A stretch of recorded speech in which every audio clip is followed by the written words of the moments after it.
को मैं आपके बीच में पंजाब के किसानों को सल्यूट करने के लिए आया हूं दिल्ली से।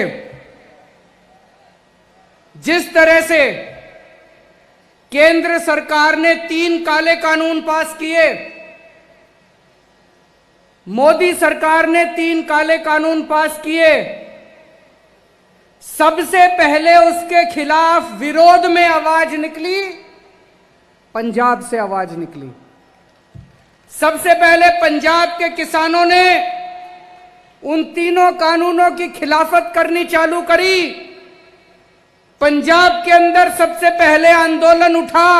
अरे बाप रे, ये तो धोती खोल रहा है। और वो आंदोलन दिल्ली पहुंचा।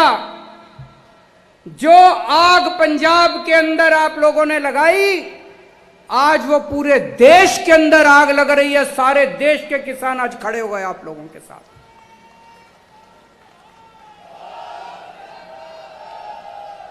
आज मैं पंजाब के किसानों को इसीलिए सल्यूट करने आया हूं।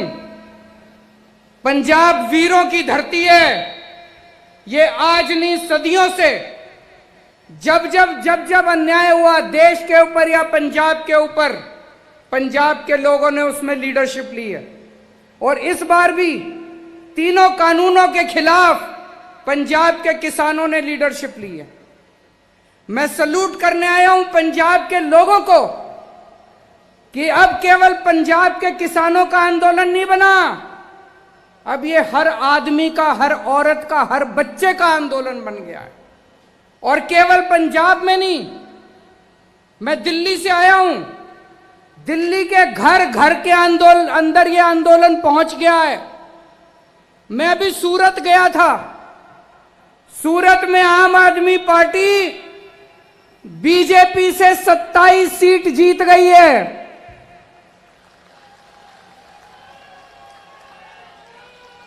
बीजेपी के गढ़ के अंदर, गुजरात बीजेपी का गढ़ माना जाता है, सूरत में आम आदमी पार्टी पहली बार चुनाव लड़ी और पहली बार में सूरत के अंदर कांग्रेस की 0, आम आदमी पार्टी की 27 सीट आई हैं।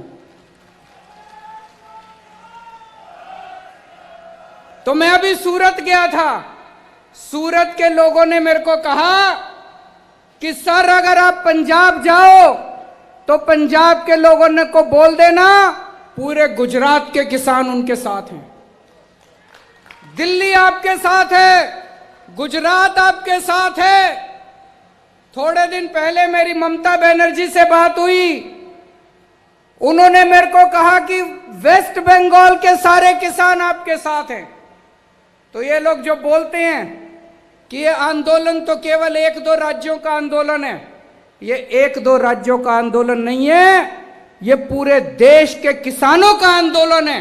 और ये केवल देश के किसानों का आंदोलन नहीं है, ये हर भारतवासी का आंदोलन है, ये हर देशभक्त का आंदोलन है, इस देश के रहने वाले बच्चे बच्चे का आंदोलन है। इसके लिए मैं आज पंजाब के लोगों का धन्यवाद करने आया हूं कि आप लोगों ने इसको शुरू किया। शुरू से मैं इस आंदोलन में, मैंने केवल समर्थन नहीं किया, इस आंदोलन का हिस्सा बनके मैंने इस आंदोलन के अंदर भाग लिया। और आज उसको मेरे को हर जाना, ये हमें परेशान कर रही है मोदी सरकार, खूब परेशान कर रही है। अभी ये हमारी सारी पावर छीनने का कानून लेके आए हैं संसद के अंदर। जब पंजाब से किसान दिल्ली की तरफ चले नवंबर के महीने में, तो हरियाणा के अंदर हर शहर में इनको रोका गया, इनके ऊपर पानी की बौछारें छोड़ी गई, बैरिकेड लगाए गए, आंसू गैस के गोले छोड़े गए, हर जगह इनको रोकने की कोशिश की गई। लेकिन पंजाब के किसान कहां मानने वाले हैं? वो चलते गए, चलते गए, चलते गए, सारे अड़चन पार करते हुए, इनके बैरिकेड तोड़ते हुए, पानी की बौछारें पार करते हुए पंजाब के किसान दिल्ली के बॉर्डर पे पहुंच गए। जब किसान दिल्ली के बॉर्डर पे पहुंच गए तो दोस्तों मोदी सरकार ने एक बहुत बड़ा षड्यंत्र रचा। उन्होंने बहुत बड़ी प्लानिंग करी। मोदी सरकार ने प्लानिंग करी कि इन किसानों को दिल्ली आने देते हैं। जब ये दिल्ली आ जाएंगे तो 9 स्टेडियम, 9 बड़े बड़े ग्राउंड इन्होंने प्लानिंग करी। मोदी सरकार ने उनको जेल बना देते हैं और उन जेलों के अंदर पंजाब के सारे किसानों को डाल देंगे। वहां ये कई महीनों तक पड़े रहेंगे, इनका आंदोलन खत्म हो जाएगा। दोस्तों अपनी किस्मत अच्छी थी। उन स्टेडियम को जेल बनाने की पावर मोदी सरकार को नहीं थी, वो हमारी सरकार को थी। ये किस्मत थी, ऊपर वाले की कृपा है, वाहेगुरु जी की कृपा है कि स्टेडियम को जेल बनाने की पावर मोदी सरकार की नहीं थी। तो मोदी सरकार ने मेरे पास फाइल भेजी कि ये 9 स्टेडियम जेल बनाने हैं। मैंने पूछा क्यों बनाने हैं? बोले ये जो किसान आ रहे हैं इनको जेल में डालना है। तो दोस्तों हमने कहा हम नहीं जेल नहीं बनने देंगे। इन्होंने खूब फोन करे मेरे को, इन्होंने खूब दबाव डाला, खूब प्रेशर डाला, लेकिन हम नहीं झुके। अभी जर्नैल सिंह ने पढ़ के बताया, मैंने फाइल पे लिख दिया किसानों का आंदोलन अहिंसक है, इनकी मांगे जायज हैं, मोदी सरकार तुरंत इनकी मांगे मान ले और हम इनको जेल नहीं बनने देंगे।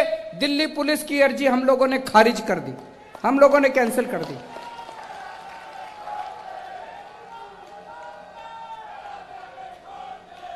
ये इतना गुस्सा हो गए मेरे से।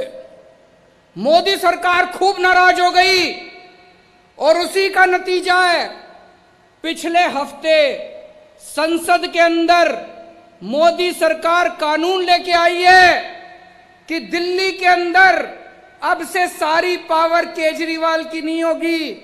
दिल्ली के अंदर अब से सारी पावर मुख्यमंत्री की नहीं होगी, सारी पावर गवर्नर की होगी, एलजी की होगी। सारे निर्णय एलजी लेगा। वो हमारी सारी पावर छीनना चाहते हैं। उनको लगता है अगली बार जब जेल बनानी पड़ी तो फाइल फिर मुख्यमंत्री के पास नहीं एलजी के पास जाएगी। पर दोस्तों चिंता मत करना, आपका बड़ा भाई, आपका बेटा, मैं वहां पे लड़ रहा हूं इन लोगों से, 6 साल से लड़ रहा हूं। मेरे को पता है इनसे कैसे लड़ना है। इनको कभी किसी हालत में किसानों के खिलाफ कोई एक्शन नहीं लेने देंगे। जब तक दिल्ली में मैं हूं, आप किसी बात की चिंता मत करना।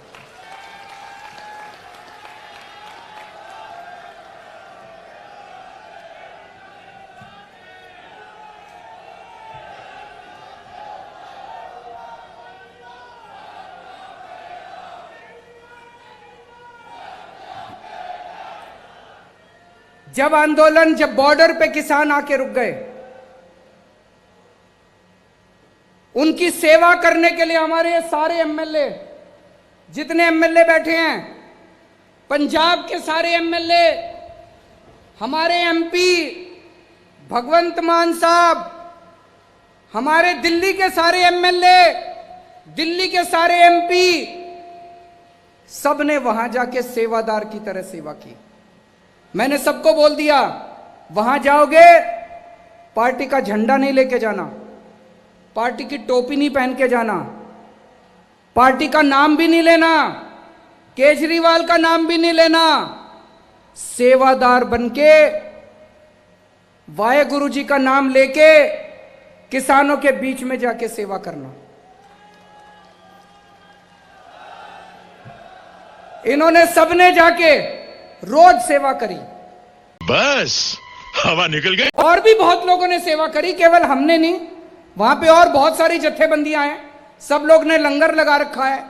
हमने दिल्ली सरकार की तरफ से वहां सारा पानी का इंतजाम करा, टॉयलेट का इंतजाम करा, हमने वहां पे लंगर का इंतजाम करा। फिर कई बच्चे आए एक दिन मेरे पास, बोले हमें अपने पिंड में बात करने में दिक्कत होती है, सिग्नल कमजोर है। हमने वहां पे फ्री वाईफाई का इंतजाम करा दिल्ली सरकार की तरफ से। जो जो हम कर सकते थे हमने किया। तो एक दिन आपने अखबार में पढ़ा होगा, मैंने सोचा मैं भी सिंघू बॉर्डर पे जाके किसानों से मिलके आता हूं। जब मैं अपने घर से निकला तो दिल्ली पुलिस ने मेरे को रोक लिया। दिल्ली पुलिस मेरे अंडर में नहीं आती, दिल्ली के मुख्यमंत्री के अंडर में नहीं आती। मेरे को मेरे घर के अंदर नजरबंद कर दिया, मेरे को 24 घंटे घर से नहीं निकलने दिया ताकि मैं सिंघू बॉर्डर पे जाके किसानों से ना मिल सकूं।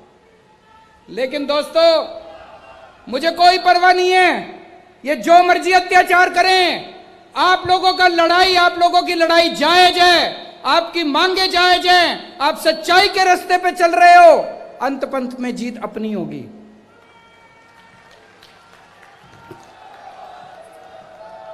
इन्होंने आंदोलन को, किसानों को बदनाम करने की कोशिश करी। कभी कहते हैं खालिस्तानी है, कभी कहते हैं आतंकवादी है, कभी कुछ कभी कुछ, किस्म किस्म के इल्जाम लगाए आंदोलन के ऊपर। लेकिन देश की जनता देख रही है, इनका एक भी नहीं चली। आम आदमी पार्टी ने, इनके जितने बीजेपी के नेताओं ने गालियां दी, जितने बीजेपी के आगुओं ने हमारे किसानों को गालियां दी, आम आदमी पार्टी ने इनके ऊपर 70 केस कर रखे हैं, इनके सारे बड़े बड़े नेताओं के ऊपर केस कर रखे हैं। मुझे पूरी उम्मीद है ये जितने लोगों ने गालियां दी हैं, एक दिन ये सारे जेल जाएंगे जब आदेश पारित होगा।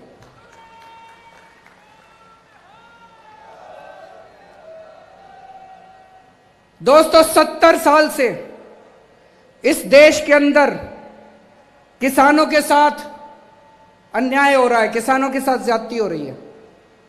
70 साल से इतनी पार्टियां आई, लेकिन किसानों को धोखे के अलावा कुछ नहीं मिला। कभी कोई पार्टी आती है, कहती है हम नौकरी देंगे, कोई नौकरी नहीं देता। कभी कोई पार्टी आती है, कहती है हम कर्जा माफ करेंगे, कोई कर्जा माफ नहीं करता। लेकिन दोस्तों, ये तीनों कानून जो हैं, ये तीनों कानून ऐसे हैं कि अगर ये लागू हो गए तो किसानों का कुछ नहीं बचेगा, ना उनकी जमीन बचेगी, ना उनकी खेती बचेगी। ये खेती उठा के बड़े बड़े पूंजीपतियों को, इनके जो दोस्त है, 3-4 दोस्त है, उनको उठाने की पूरी तरह इन्होंने तैयारी कर रखी है। आज से 4 साल पहले जब पंजाब में चुनाव हुआ था, तो कैप्टन साहब ने भी बड़े बड़े वादे किए थे कि नहीं किए थे? कैप्टन साहब ने कहा था स्मार्टफोन दूंगा, जिस जिसको स्मार्टफोन मिल गया जरा हाथ खड़ा करके दिखा दो, अपना फोन दिखा दो। कैप्टन साहब ने जिस जिसको स्मार्टफोन दिया है, किसी को नहीं मिला। कैप्टन साहब ने कहा था किसानों का लोन माफ करूंगा, कर्जा माफ करूंगा। किस किस का कर्जा माफ हो गया, जरा हाथ खड़ा करके बता दो। कैप्टन साहब ने कहा था बुढ़ापा पेंशन 2500 रुपए महीना करूंगा। जितने बुजुर्ग बैठे हैं, जिस जिसके 2500 रुपए हो गए, जरा हाथ खड़े करके बता दो। कैप्टन साहब ने कहा था हर घर में नौकरी दूंगा। किस किस को नौकरी मिल गई, जरा हाथ खड़े करके बता दो। आज ये मैं कार्ड लेके आया हूं, ये कैप्टन साहब ने ये कार्ड बांटे थे, नहीं बांटे थे? इस पे लिखा है बेरोजगारी भत्ता कार्ड, बेरोजगारी भत्ता कार्ड। इस पे लिखा है कैप्टन ने सौं चुकी, हर घर एक नौकरी पक्की। कैप्टन ने सौं चुकी, हर घर एक नौकरी पक्की। किस किस को नौकरी मिल गई? दोस्तों, ये कार्ड, कैप्टन साहब ने ये कार्ड 20 लाख लोगों के घर में बांटे थे। 20 लाख नौजवानों को ये कार्ड दिया था। कैप्टन साहब ने कहा था मेरे को वोट दे दो, मेरी सरकार बन गई तो मैं नौकरी दूंगा। ये कार्ड ले आना, कार्ड दिखा के मैं नौकरी दे दूंगा। आज पंजाब के युवा उनके घर के चक्कर काट रहे हैं, एक आदमी को नौकरी नहीं मिली। मेरी आप लोगों से निवेदन है, ये कार्ड फेंकना मत, ये कार्ड रखे रखना। रोज सवेरे उठ के इस कार्ड को निकाल के देखना, यह आपको याद दिलाएगा कि आज से 4 साल पहले एक आदमी आपको धोखा देके वोट देके चला गया। ये कार्ड आपको याद दिलाएगा कि किस तरह से कैप्टन साहब ने आपको झूठ बोल के वोट लिया।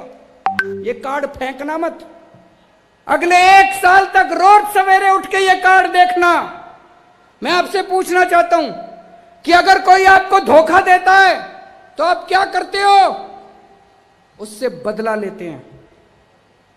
कैप्टन साहब ने आपको धोखा दिया, 1 साल के बाद उनसे बदला लेना है नहीं लेना है? लेना है नहीं लेना? हाथ खड़ा करके बताओ जरा। जिसने धोखा दिया, पूरे पंजाब को धोखा दिया, ना किसी को नौकरी दी, ना किसी को रोजगार दिया, ना किसी का लोन माफ किया, ना किसी की बुढ़ापा पेंशन लगाई। अभी 2 दिन पहले एक टीवी चैनल, क्या नाम है यहाँ, एबीपी गंगा, एबीपी चैनल वालों ने 2 दिन पहले एक सर्वे किया था। देखा था? सर्वे आया था। क्या था सर्वे में? 2 दिन पहले उन्होंने सर्वे किया था कि आज अगर चुनाव हो तो पंजाब में किसकी सरकार बनेगी। सर्वे में आया है कि पंजाब के लोग कह रहे हैं कि आज अगर चुनाव हो तो पंजाब के अंदर आम आदमी पार्टी की सरकार बनेगी। मैं नहीं कह रहा, सर्वे में आया है। एबीपी चैनल वालों ने सर्वे किया है। सर्वे के अंदर निकल के आया है कि आम आदमी पार्टी नंबर 1 पार्टी है, आम आदमी पार्टी की सरकार बनेगी। तो दोस्तों,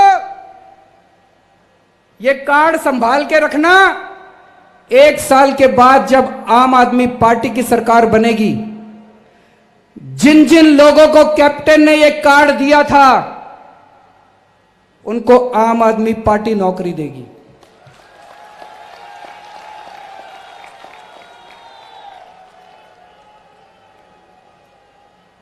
जिन जिन लोगों को कैप्टन ने ये कार्ड दिया था, जब तक नौकरी नहीं मिल जाती तब तक आम आदमी पार्टी की सबके सब चोर हैं साले। सरकार आपको बेरोजगारी भत्ता देगी।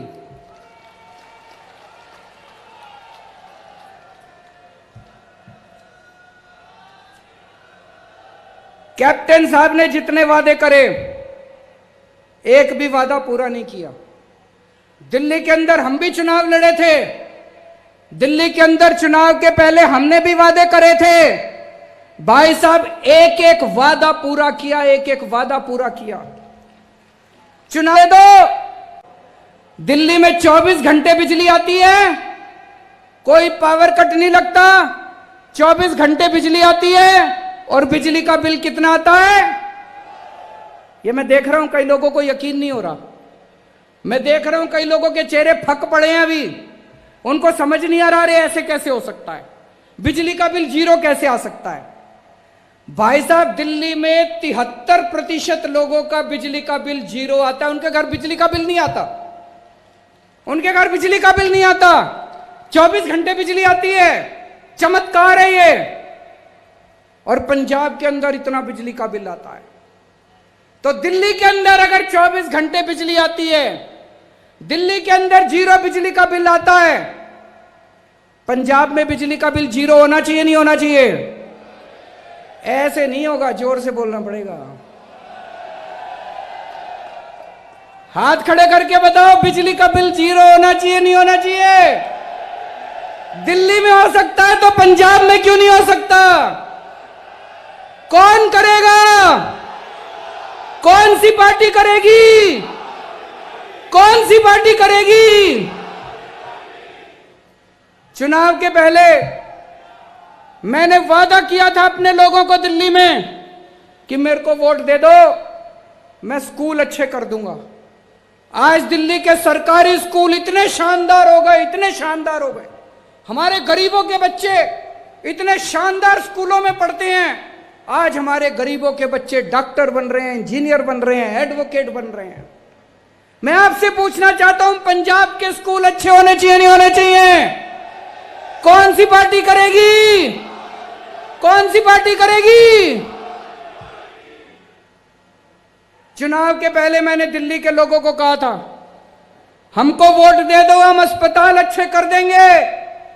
आज दिल्ली के अस्पताल इतने शानदार हैं, भाई साहब, अगर 15 लाख रुपए का भी ऑपरेशन हो दिल्ली के अस्पताल में फ्री में होता है, एक पैसा नहीं लगता, सारी दवाइयां मुफ्त, सारे टेस्ट मुफ्त, सारा इलाज मुफ्त, सारे डॉक्टर मुफ्त, और इतने शानदार सरकारी अस्पताल हैं। पंजाब में होना चाहिए नहीं होना चाहिए? कौन सी पार्टी करेगी? तो दोस्तों, एक साल है, एक साल के अंदर अब अपने को मिलके हम सब लोग गांव गांव के अंदर, हर पिंड के अंदर, हर पिंड में जाएंगे, हर मोहल्ले में जाएंगे, हर गली में जाएंगे और आपके साथ मिलके एक नए पंजाब का सपना तैयार करेंगे। अपने को नया पंजाब बनाना है, अपने को खुशहाल पंजाब बनाना है, अपने को एक ऐसा पंजाब बनाना है जिसमें हर किसान खुश हो, हर मजदूर खुश हो, जिसमें हर व्यापारी खुश हो, हर आड़ती खुश हो, जिसमें हर आदमी, हर औरत, हर बच्चा खुश हो, जिसमें हर एक को अच्छी शिक्षा मिले, जिसमें हर आदमी को अच्छा इलाज मिले, जिसमें पैसे की तंगी की वजह से किसी की स्कूल बंद नहीं होनी चाहिए, किसी को अस्पताल इलाज नहीं बंद होना चाहिए।